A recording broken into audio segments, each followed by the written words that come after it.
الله وبركاته. إن الحمد لله نحمده ونستعينه ونستهديه ونستغفره ونعوذ بالله من شرور أنفسنا ومن سيئات أعمالنا. من يهده الله فلا مضل له ومن يضلل فلا هادي له. أشهد أن لا إله إلا الله وحده لا شريك له وأشهد أن محمدا عبده ورسوله. اللهم صل وسلم على محمد وعلى آله وصحبه والتابعين بإحسان إلى يوم الدين. أما بعد. Rabbi syarah li sadri, wahai Tuhanku, lapangkanlah dadaku ini, wa yassir li amri, dan permudahkanlah urusanku, wahlul 'uqdatam min lisani, dan uraikanlah kekeluhan lidahku, yafqahu qawli, supaya mereka memahami kata-kataku ini. Saudara-saudari, sahabat sahabiah, muslimin muslimat, mudah-mudahan kita mendapat taufik dan hidayah daripada Allah Subhanahu wa ta'ala. Tajuk kita pada malam ini ialah larangan terhadap kaum wanita daripada berpoligami. Kenapa kaum wanita dilarang berpoligami? Sebab banyak tajuk poligami dalam 2-3 minggu sebulan ni.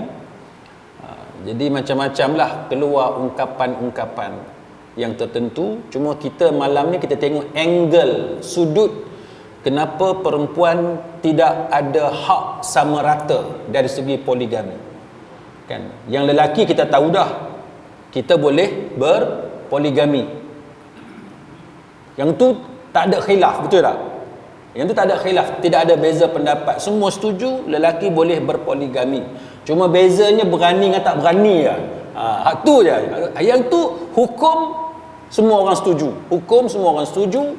Tak ada masjid, tak ada pengerusi kata, ustaz kami tak setuju, poligami haram. Tak ada. Kan? Semua setuju. Pengerusi itu poligami ke, dia tak poligami ke, semua setuju. Poligami ni adalah disyariatkan dalam agama kita. Cuma kita mau dengan tidak mau, kita layak, tidak layak, ataupun kita hukum apa berlaku ke atas kita, kita zalim ke adil, itu perkara lain. Tapi hukum poligami kepada kaum lelaki, semua setuju bahawa ia dibenarkan dalam agama. Malam ni kita akan tengok sudut kenapa perempuan ataupun kaum wanita tidak diberi hak sama rata. Kenapa orang lelaki boleh poligami tetapi kaum wanita tidak boleh ada suami 2 ke 3 ke 4. Agak-agak tuan-tuan, apa akan jadi kat bayang lepas ni? Kalau orang perempuan ada 2 suami, kan, ada 3 suami, kita boleh tengoklah apa akan jadi. Jadi kita akan tengok macam mana para ulama memberikan jawapan kepada isu ini. Sebab dalam dunia hari ini kita ada pelbagai masalah. Satunya golongan yang dipanggil sebagai gerakan hak-hak wanita. Kan? Mereka memperjuangkan hak sama rata lelaki dengan perempuan. Kita dalam agama kita tuan-tuan, kita setuju. Kan? Kita setuju. Secara umumnya, general principle-nya tuan-tuan sekalian, prinsip umum lelaki dengan perempuan sama. Itu secara umum. Kita tak boleh discriminate. Kita tak boleh bezakan lelaki dengan perempuan. Kena bagi sama. Itu secara umum.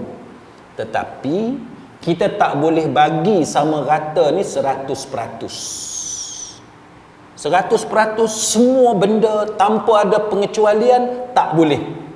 Pasal apa? Sebab nama pun beza. Lelaki, perempuan. Nama jantina tu, gender tu pun berbeza, menunjukkan bahawa biologi, fizikal manusia ni dia berbeza antara 2 jantina ini. Kita tak boleh bagi sama rata semua benda. Kan? Ada benda yang secara umumnya kita bagi sama rata, tapi dia ada pengecualian-pengecualian tertentu. Maka antara pengecualian yang kita tak boleh bagi sama antara lelaki dan perempuan ialah soal berkahwin lebih daripada satu. Baik. Yang pertamanya, kenapa? Apa alasan yang diberikan oleh para ulama wanita tidak dibenarkan mempunyai dua suami pada satu-satu masa? Baik. Yang pertamanya kerana kita diajar dalam agama sami'na wa ata'na. Itu nombor satu. Agama ni tuan-tuan, dia bukan man-made law. Dia bukan undang-undang ciptaan manusia. Agama, undang-undang yang ada dengan kita sekarang, dia adalah divine law. Undang-undang yang berasaskan kepada revelation, wahyu daripada Allah Subhanahu wa taala. Benda yang siapa-siapa tak boleh ubah. Siapa jadi Perdana Menteri, siapa yang pegang kuasa, siapa yang pegang parlimen, siapa yang jadi yang di Pertuan Agong, siapa-siapa pun tak boleh ubah undang-undang ni. Bila dia datang daripada Allah, itu adalah hak asy-syari', yakni Allah Subhanahu wa taala. Kita tak diberi hak untuk ubah. Bila dia datang daripada Allah, kita mesti terima. Surah An-Nur ayat 51, Allah Ta'ala berfirman, A'udzu billahi minasyaitonir rajim, innama kana qaulal mu'minin idza du'u ila Allah wa rasulihi liyahkuma bainahum ay yaqulu sami'na wa ata'na wa ulaika humul muflihun. Hanya ucapan orang-orang yang beriman, iaitu apabila mereka diajak untuk mentaati Allah dan Rasulnya, agar Rasulnya itu memutuskan, Nabi yang buat keputusan hukum di antara kamu, maka mereka berkata sami'na wa ata'na, kita dengar dan kita taat. Maka Allah Ta'ala kata wa ulaika humul muflihun, mereka itulah orang-orang yang beruntung. Kita tak boleh dispute semua benda yang datang daripada Allah, tak boleh dispute. Kita tak boleh petikai. Ada kes datang jumpa saya, dia kata mak dia tak jaga dia.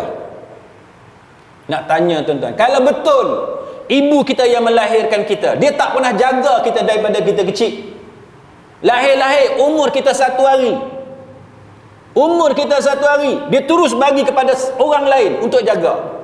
Sekarang usia kita 20 tahun, 30 tahun, 40 tahun. Nak tanya tuan-tuan, adakah kita boleh derhaka kepada ibu kita? Adakah kita boleh derhaka pada ibu kita? Akal kita mengatakan bahawa ibu kita buang kita, dia tak sayang kepada kita, dia tohok, dia bagi dekat orang lain, maka kita berhak untuk tengking dia. Adakah itu yang kita akan ucap? Betul, ibu kita bagi pada orang lain. Tapi tuan-tuan, dalam agama kita, la taqul lahuma uffin, jangan kata sekalipun. Agama mengajar kepada kita, walaupun ibu kita dia tak jaga kita sekalipun, dia bagi kita kepada orang lain jadi anak angkat. Tuan-tuan boleh tengok dalam media banyak cerita, bagi dekat Cina ada, bagi kat Hindu ada, bagi kat Melayu ada. Adakah hak Melayu tu kan duduk dengan ibu angkat Cina, tapi ibu angkat Cina tu jaga dia, besarkan dia sebagai Islam juga. Tuan-tuan, betul ibu kita buang kita ataupun dia bagi pada orang lain, tapi agama mengajar kepada kita la taqul lahuma uffin.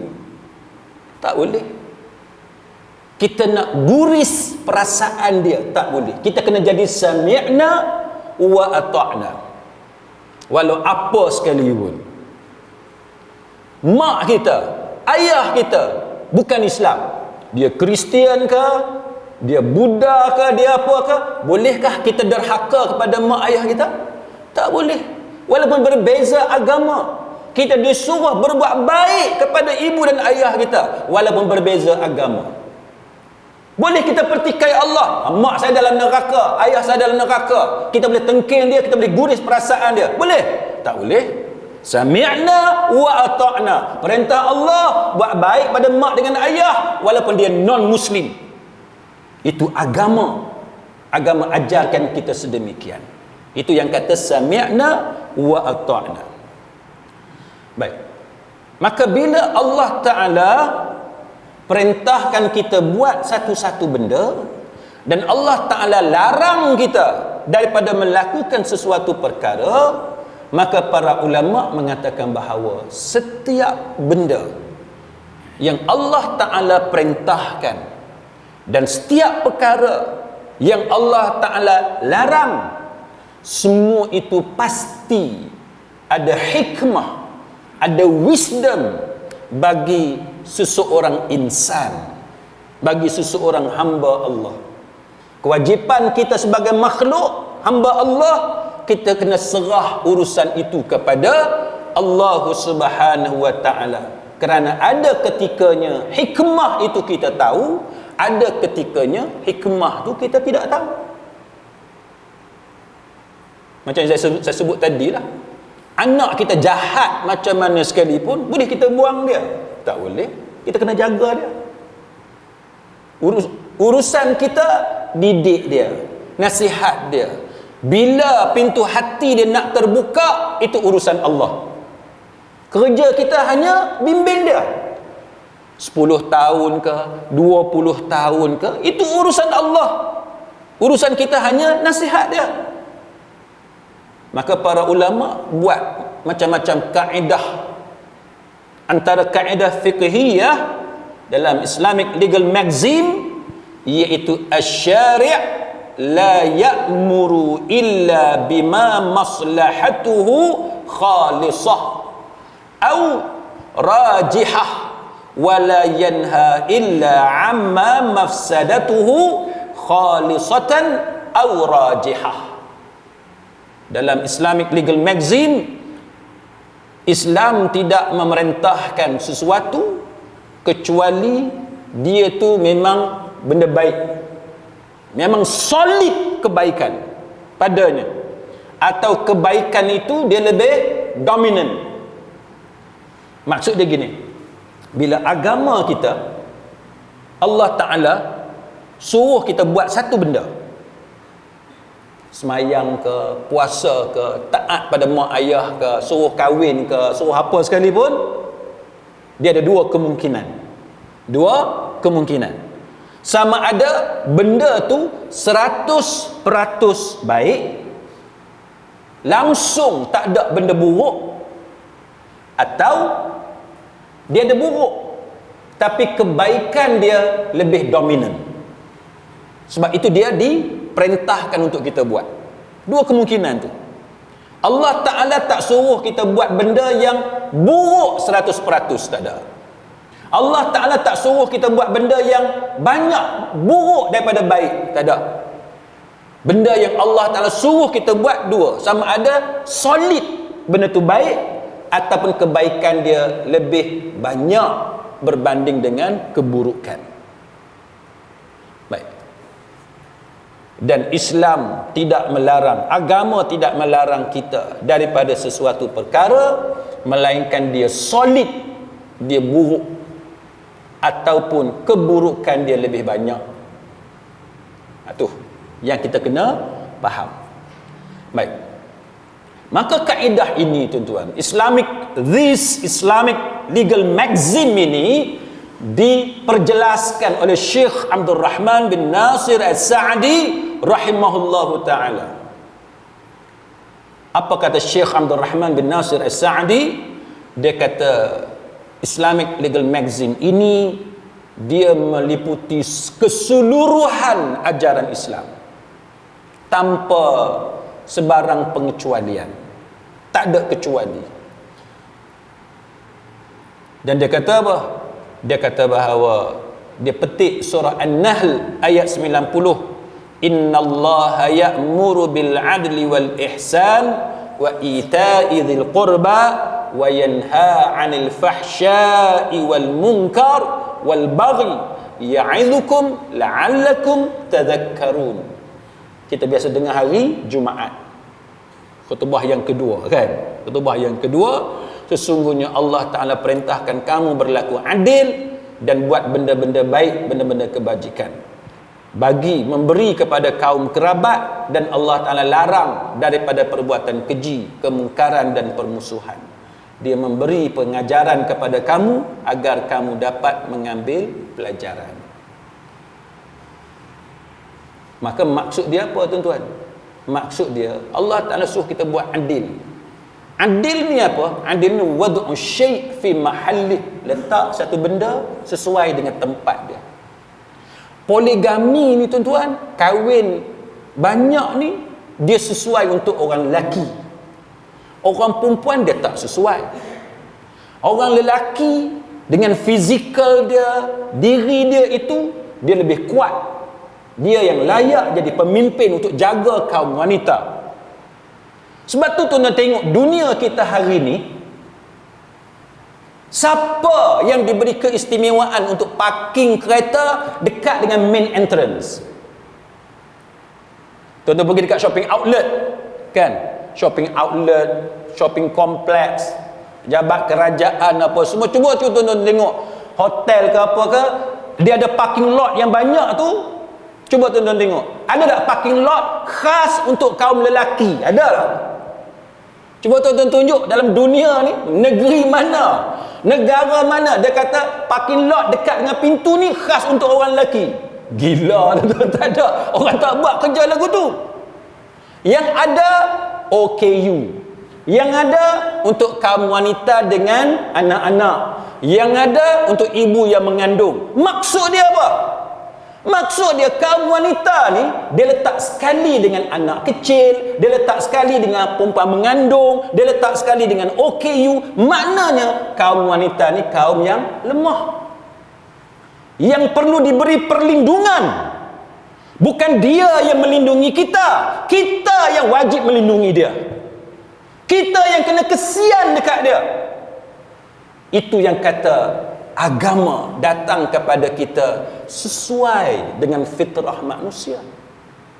Benda ni bukan saja berlaku di negara Islam, tapi benda ni berlaku di negara bukan Islam. Negara Eropah, orang putih, orang Kristian pun diamal benda ni. Maknanya kaum wanita ni ialah kaum yang lemah. Jadi sebab tu tuan-tuan, kita tengok isu ni, kita kena faham realiti manusia kan? Macam mana fitrah kita sebagai manusia.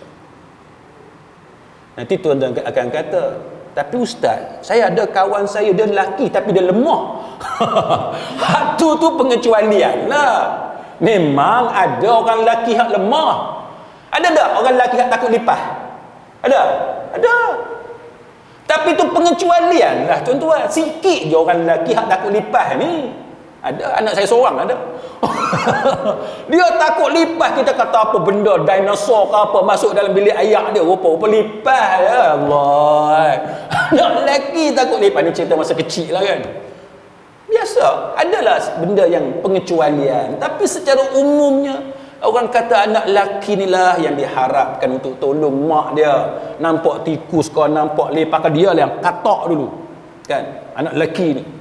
Kalau hak takut dekat lipas ni anak perempuan, itu benda biasa. Tapi ada tak anak perempuan lebih berani daripada anak lelaki? Ada juga. Cuma secara umumnya orang lelaki ni lebih kuat. Itu secara umum. Kita tak boleh lah benda-benda yang pengecualian sikit sebanyak tu kita jadikan itu sebagai hukum. Tak boleh. Jadi secara umumnya orang lelaki dia lebih kuat. Maka Allah Ta'ala melarang daripada perbuatan keji kan? Benda yang Allah Ta'ala larang ni benda keji, benda mungkar dan perbalahan. Allah Ta'ala tak suka kita bergaduh kan, kita berbalah. Selagi benda kita boleh selesai dengan cara baik, kita selesai dengan cara baik. Maka sebab itu kita diperintahkan untuk sambung silaturrahim kan, jangan ganggu nyawa manusia kan? Kita kena jaga kehormatan kan? Benda-benda yang tak elok kita jangan buat. Maka Al-Quran dengan jelas melarang kan, kaum wanita daripada mempunyai beberapa suami. Contohnya dalam surah An-Nisa ayat 23 hingga 24. Ayat ni panjang, saya ambil gist dia punya intipati sahaja. Surah An-Nisa ayat 23 hingga ayat 24, iaitu Allah Ta'ala mengatakan bahawa kan diharamkan berkahwin dengan siapa yang kita diharamkan berkahwin? Kita diharamkan berkahwin dengan perempuan yang bersuami. Kan itu surah An-Nisa ayat 23 hingga ayat 24. Wal muhsanatu minan nisa. Allah Ta'ala sendiri sebut tak boleh kahwin dengan perempuan yang bersuami. Maka Al-Imam Ibn Kathir rahimahullahu ta'ala, bila dia tafsir perkataan wal muhsanatu minan nisa, apa maksud dia? Imam Ibn Kathir kata maksudnya diharamkan bagi kamu menikahi perempuan ajnabiyah yang muhsanat, iaitu yang sudah berkahwin. Maka bila menjelaskan ayat ini, Imam Ibn Kathir dia bawa riwayat untuk menjelaskan asbabun nuzul, sebab turun ayat ini, iaitu an Abi Sa'id Al-Khudri, daripada Abu Sa'id Al-Khudri, dia kata kami mendapati kaum wanita daripada suku kaum Autas, kan, dia kata asabnan nisa, dia mendapati kaum wanita daripada suku kaum Autas. Dia orang ni ada suami. Suami dia ni pula walahunna azwaj. Dia ada suami lebih daripada satu. Mana zaman dulu tuan-tuan, zaman Nabi dulu memang ada orang perempuan yang ada 2 suami, yang ada 3 suami, beberapa suami. Ada. Pelik tak? Apa pelik? Orang perempuan ada boyfriend, 4-5 boyfriend kan?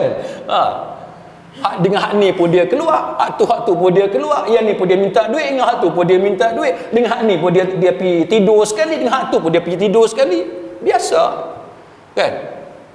Zaman sekarang pun ada, cuma kahwin tu tak ada kan? Tapi dulu memang ada suami tu ramai, bukan seorang. Maka apa yang berlaku, sahabat-sahabat kata kami enggan bersama dengan mereka, kan, mana kami enggan untuk meniduri mereka. Sebab bila kita tawan perempuan ni, dia hamba abdi. Ni cerita zaman dululah, bila hamba abdi, kita dibenarkan meniduri hamba abdi. Maka sahabat kata kami enggan meniduri mereka kerana mereka ada suami-suami. Kami pun bertanya kepada Rasulullah sallallahu alaihi wasallam, lalu turunlah ayat tadi, kan? Maka sahabat ni dia tak berani. Tapi ayat tu kata kecuali hamba abdi yang kamu miliki. Kalau hamba abdi tu kita miliki, kita boleh menidurinya. Jadi itu yang disebut oleh Al-Imam Ibn Kathir rahimahullahu ta'ala.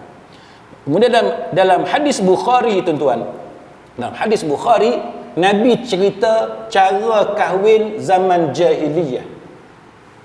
Cara kahwin zaman jahiliyah ni ada 4 cara. Lalu Nabi sebut antaranya ialah cara kahwin jenis yang ketiga. Cara ni cara kahwin zaman dulu ni, kan? Kalau lelaki jumlah dia kurang daripada 10 orang, dia masuk jumpa dengan satu perempuan ni, lalu 10 orang lelaki ni ataupun kurang daripada 10 lelaki ni meniduri perempuan itu. Selepas daripada mereka meniduri perempuan itu, kalau dia hamil, dia akan panggil semua suami dia. Suami itu ramai. Maknanya beberapa suami ni adalah amalan jahiliyah. Memang ada zaman dulu. Baik. Bila berkumpul semua, dia akan kata, wahai suamiku, kamu sudah mengetahui apa yang telah kamu lakukan kepada aku. Mana mereka bersamalah. Mereka bersama. Dan sekarang aku ni hamil. Aku ni pregnant. Aku mengandung. Dan anak ini adalah anak kamu. Dan perempuan tu sebut salah satu nama suami dia, hak mana dia pilih. Itu style zaman dulu. Nasib tuan-tuan lah kalau sebut nama tuan-tuan. Tuan-tuan kena bertanggungjawab. Ni cerita zaman dulu ni. Cerita zaman dulu. Oh, nasib baik kita tak hidup zaman jahiliah. Kalau hidup zaman jahiliyah, kan? Dia sebut nama kita. Maka perempuan tu sebut salah satu daripada nama suami dia, ikut suka dia nak sebut siapa pun. Lalu menasabkan anak tersebut kepada hak mana lelaki yang disebut nama. Itu contoh benda yang dilakukan oleh orang Arab jahiliyah yang diceritakan oleh Nabi sallallahu alaihi wasallam. Jadi para ulama kata apa? Setiap benda yang dinisbahkan kepada jahiliyah, bila Nabi kata jahiliyah, mana benda tu tercela. Benda tu benda tak elok. Benda yang tak boleh kita buat. Maka kita tak boleh buat benda-benda yang macam ni. Maka para ulama kata benda yang Allah Ta'ala tetapkan kita tak boleh petikai. La yus'alu amma yaf'al wa hum yus'alun. Allah Ta'ala tidak ditanya. Tak ada siapa boleh pertikaikan Allah. Kenapa Allah buat macam ni, kenapa tak buat macam ni. Allah Ta'ala kita tak boleh petikai tu. Dia Allah, dia Tuhan. Yang kena tanya, yang akan dipertikaikan, yang akan dibicarakan adalah kita. Pasal apa kita buat benda ni, pasal apa kita tak buat benda ni, kita yang akan dipersoalkan. Itu beza kita sebagai hamba dengan Allah. Contoh macam lawyer, tuan-tuan. Lawyer pergi mahkamah kena pakai hitam. Boleh lawyer nak pakai baju color merah lah, nak pakai baju color kuning? Tak boleh.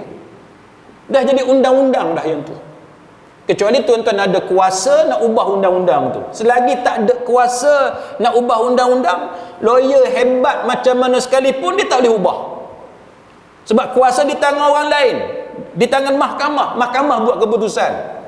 Dia ada jawatan kuasa dia, dia ada majlis dia, dia ada pihak berautoriti yang menentukan code of conduct, yang menentukan code of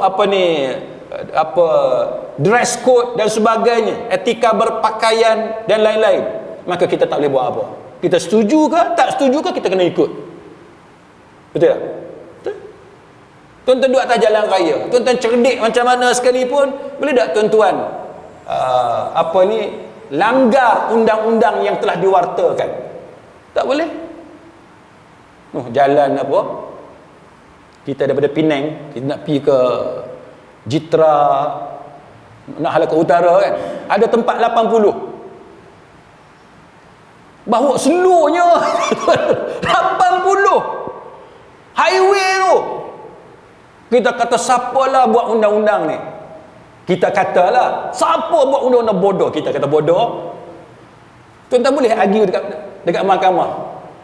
Undang-undang telah digazetkan, diwartakan 80. Selagi undang-undang tu dia jadi undang-undang, selagi gazet tu tak dicabar, selagi tu dia jadi undang-undang. Tuan-tuan tak batalkan yang tu, tak boleh.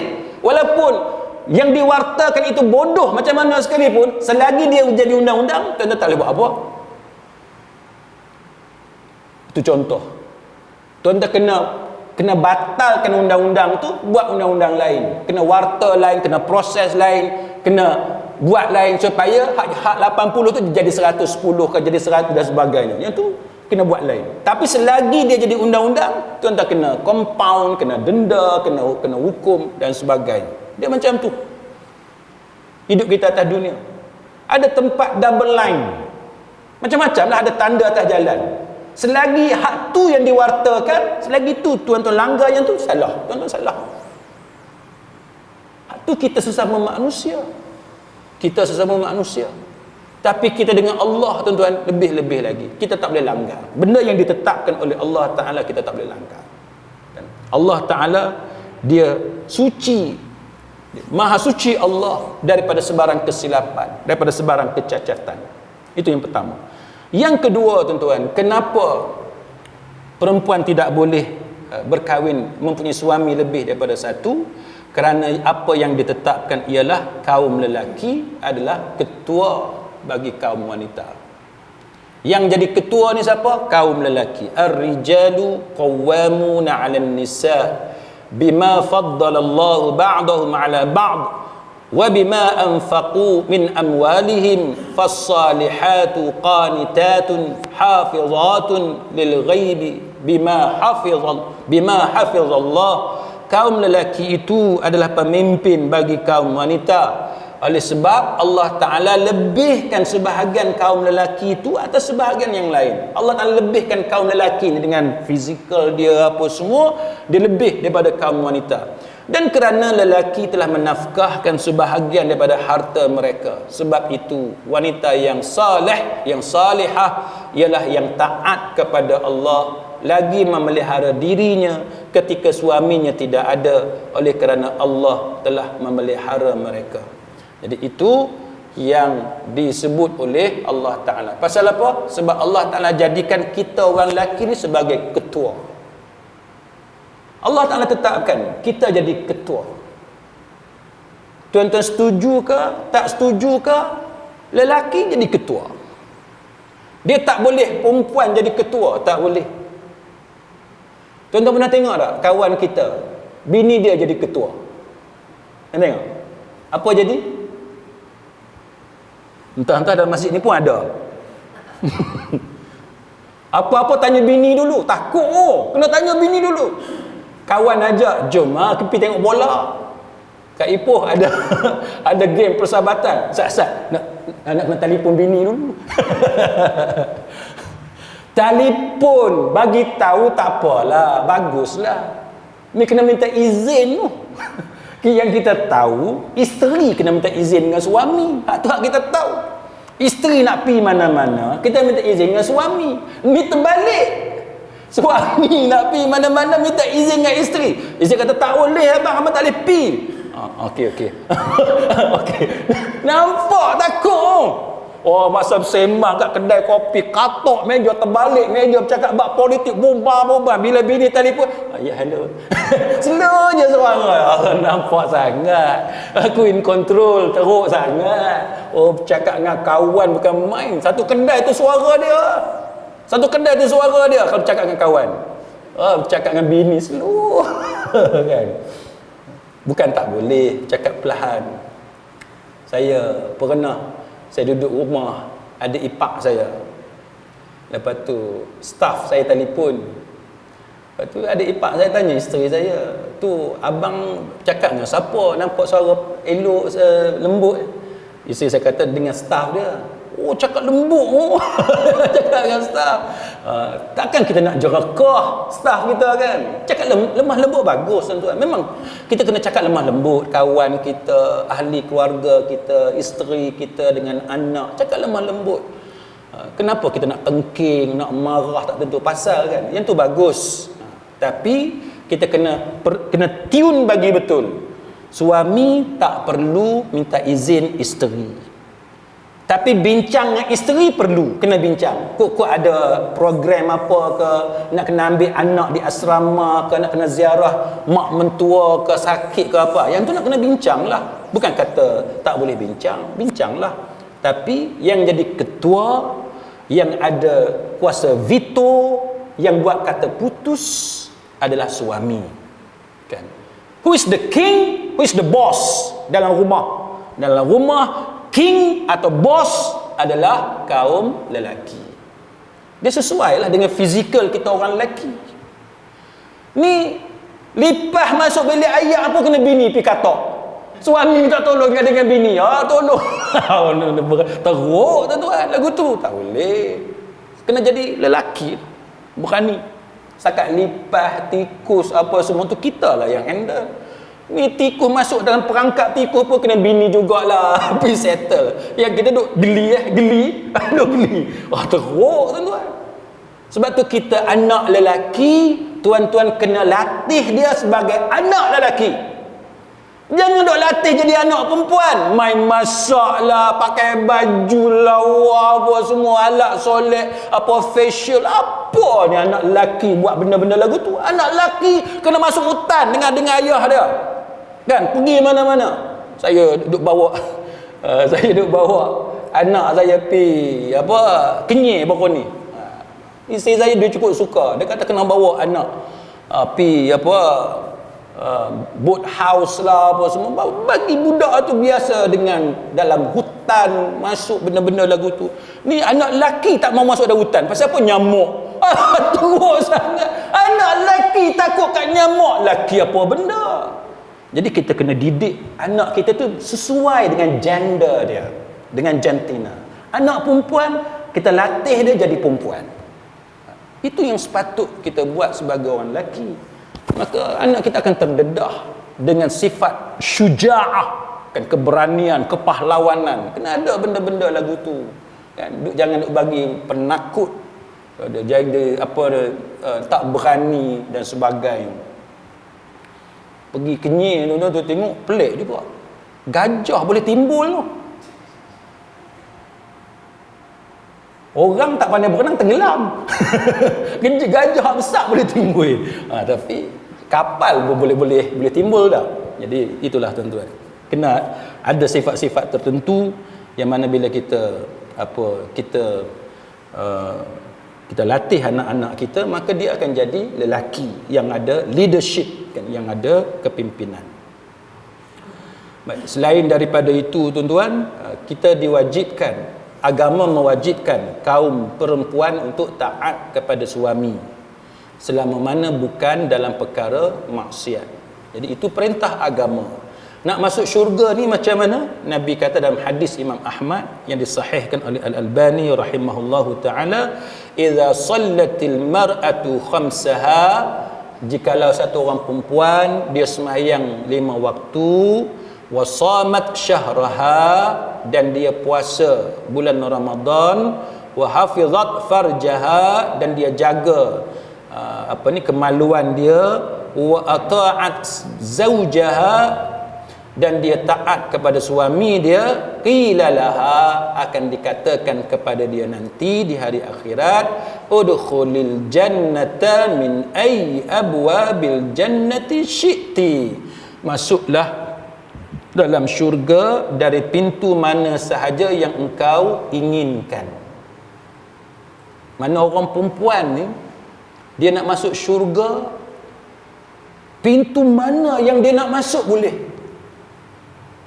Itu keistimewaan yang Allah Ta'ala berikan kepada kaum wanita akan syurga yang begitu hebat. Bukan kata kena masuk pintu ni, pintu puasa ke, pintu semayang ke, pintu sedekah. Tak. Pintu mana dia nak masuk, dia boleh masuk. Ini antara keistimewaan besar yang Allah Ta'ala anugerahkan kepada kaum wanita. Maka sebab tu tuan-tuan sekalian, kita jangan kata Islam ni satu agama yang meminggirkan kaum wanita. Bukan. Islam dia tidak meminggirkan kaum wanita. Dalam kuliah-kuliah kita sebelum ni kita dah cerita dah, ada benda agama lebihkan kaum lelaki. Betul tak? Ada benda lain pula agama melebihkan kaum wanita. Contoh yang saya dah banyak sebut. Contohnya apa dia? Anak buat baik dekat ibu 3 kali dulu, yang keempat baru bapa. Kaum lelaki ni tangga yang keempat. Ibu tangga nombor 1, tangga nombor 2, tangga nombor 3. Bukan semua benda Islam melebihkan kaum lelaki, tak. Ada benda yang Islam lebihkan kaum wanita.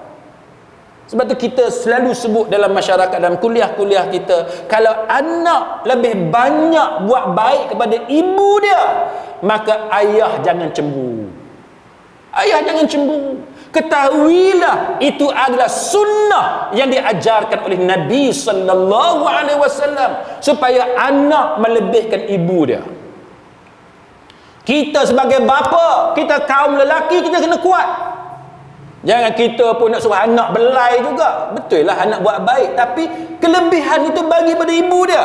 Kita sebagai bapa nombor 4 tak apa. Kita orang lelaki, kita independen, kita boleh berdikari diri sendiri. Maka dilebihkan kepada kaum ibu. Banyaklah benda-benda yang kita kena tahu. Kita tak boleh bagi sama rata, kan, kaum lelaki dengan kaum perempuan.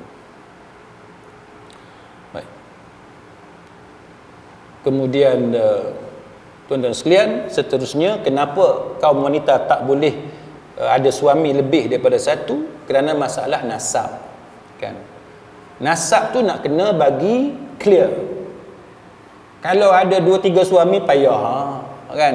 Ni nak kena cari makmal pula, kena cari lab, nak tengok DNA lah, nak tengok ni siapa ayah dia apa semua. Tak boleh. Sehingga kan dalam agama kita, kita tak boleh menasabkan diri kita kepada orang lain selain daripada ayah kandung kita sendiri.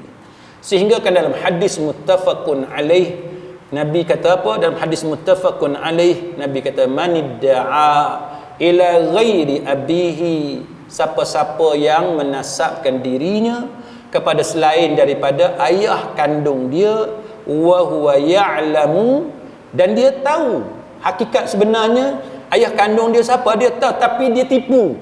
Dia kata ayah kandung dia orang lain. Wa huwa ya'lam, dia tahu, fal jannatu alaihi haram.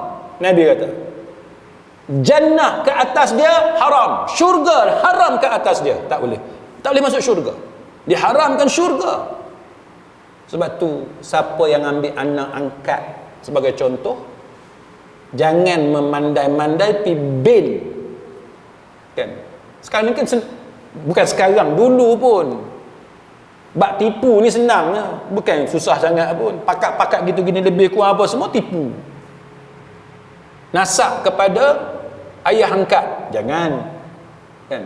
Kita tahu anak tu bukan anak kita, kita pergi nasab dekat kita, bin kepada kita, binti kepada kita, tak boleh. Sebab Nabi kata haram syurga ke atas orang yang sengaja menasabkan diri dia kepada lelaki lain yang dia tahu tu bukan ayah dia. Selain daripada itu, kita jangan mencela, kan, nasab. Tak boleh cela nasab. Dalam hadis Bukhari daripada Ibnu Umar, khilalun min khilalil jahiliyah at-ta'nu fil ansabi wan niyahah. Di antara perbuatan orang jahiliyah apa dia? Mencela nasab, kan. Kita tak boleh. Sebab nasab ni, siapa ayah kita, siapa mak kita, itu hakikat yang kita kena terima, yang kita kena jaga, kan, untuk pernikahan, bab nafkah, bagi harta pusaka dan sebagainya. Maka kalau seseorang perempuan itu dia ada banyak lelaki, ramai lelaki yang jadi suami dia, maka ini akan menimbulkan banyak masalah dari segi nasab, kan. Al-Imam Ibn Qayyim Al-Jauziyah rahimahullahu ta'ala, dia kata lelaki dibolehkan menikahi maksimum sampai 4 orang wanita, tetapi perempuan tidak boleh berkahwin lebih daripada 1 lelaki. Dia kata tak boleh. Apa kata Imam Ibn Qayyim? Dia kata ini contoh bentuk hikmah daripada Allah. Ini hikmah daripada Allah. Sebab ihsan, kemaslahatan kepada makhluk, kan. Sebab apa? Dia kata kalau perempuan dibolehkan berkahwin dengan 2 orang lelaki atau lebih, maka dia kata dunia akan hancur. Nasab akan jadi kacau bilau, kan. Orang lelaki akan bergaduh satu sama lain dan sebab, dan banyaklah benda-benda yang berlaku. Tuan-tuan tengok, lelaki kahwin dengan ramai perempuan pun kecoh dah. Orang perempuan, kan, kalau dimadukan tu pun kecoh dah. Cuma sebab orang perempuan ni dia ada sifat malu dia lebih, fizikal dia lemah, menyebabkan tahap benda yang dia boleh buat tu terbatas. Orang lelaki kalau dia bergaduh teruk, perempuan teruk-teruk, perempuan pun setakat tarik rambut lagu tu je lah. Ada bunuh pun ada, tapi tak banyak lah, kan. Bunuh sampai hak teruk tu ni ada, bukan tak ada, tapi tak banyak. Yang dahsyat kalau lelaki dengan lelaki bergaduh, yang tu dahsyat. Maka dengan sebab itu agama dia kontrol, kan, benda-benda macam salin lah. Bersalin ni tuan-tuan, nasib baik orang perempuan yang beranak. Cuba kalau orang lelaki beranak, tengok labor room macam mana suara orang lelaki. Silap-silap dengan doktor-doktor dia pergi tendang habis, kan. Orang lelaki macam mana? Orang perempuan dia lain. Si fizikal dia, emosi dia yang Allah Ta'ala jadikan itu dah sesuai dah. Sebab tu orang perempuan tuan-tuan, dia multitasking. Anak kecil ni, hak belah sini pun menyusu, hak belah sini pun menyusu, dia boleh jaga semua. Kita orang lelaki kena jaga anak 2-3 orang lagu tu tengah malam. Berat tuan-tuan, berat. Jadi Allah Taala cipta ni dia tak sama. Lepas tu orang kata, bukankah sekarang ni boleh test DNA? Kan? Ada suami 2-3 orang, tak apa, kita test DNA. Maka jawab Syekh Abdullah Al-Faqih. Syekh Abdullah Al-Faqih ni salah seorang kibar ulama Saudi. Dia kata apa? Dia kata walaupun boleh test DNA, tapi sifat apa kita kata kemaluan perempuan itu tak sesuai untuk berkongsi suami. Sebab apa? Sebab dia boleh jadi jangkitan penyakit-penyakit kelamin, macam-macam penyakit lah, AIDS dan sebagainya, yang mana dia kata ini akan menyebabkan berlaku masalah kepada kesihatan, walaupun boleh cek DNA dan sebagainya. Jadi itu antara apa yang disebut oleh Syekh Abdullah Al-Faqih dan beberapa ulama yang lain. Jadi sidang hadirin mukminin, setakat itu mudah-mudahan ada sedikit manfaat untuk kita semua, dan marilah kita menjadi hamba Allah yang yakin dengan ajaran agama, dengan hikmah yang Allah Ta'ala tetapkan maslahah untuk kita semua. Percayalah bahawa ilmu kita ni sangat terbatas, kan? Ilmu kita very limited. Jadi kita ni sangat bergantung kepada Allah. Hanya Allah Ta'ala sahaja yang maha mengetahui tentang setiap perintah dan larangan daripada Allah Subhanahu wa ta'ala. Wallahu a'lam. Aqulu qawli hadha wa astaghfirullahal azim li wa lakum. Wassalamu alaikum warahmatullahi wabarakatuh. Subhanakallahumma wa bihamdik, ashhadu an la ilaha illa anta, astaghfiruka wa atubu ilaik.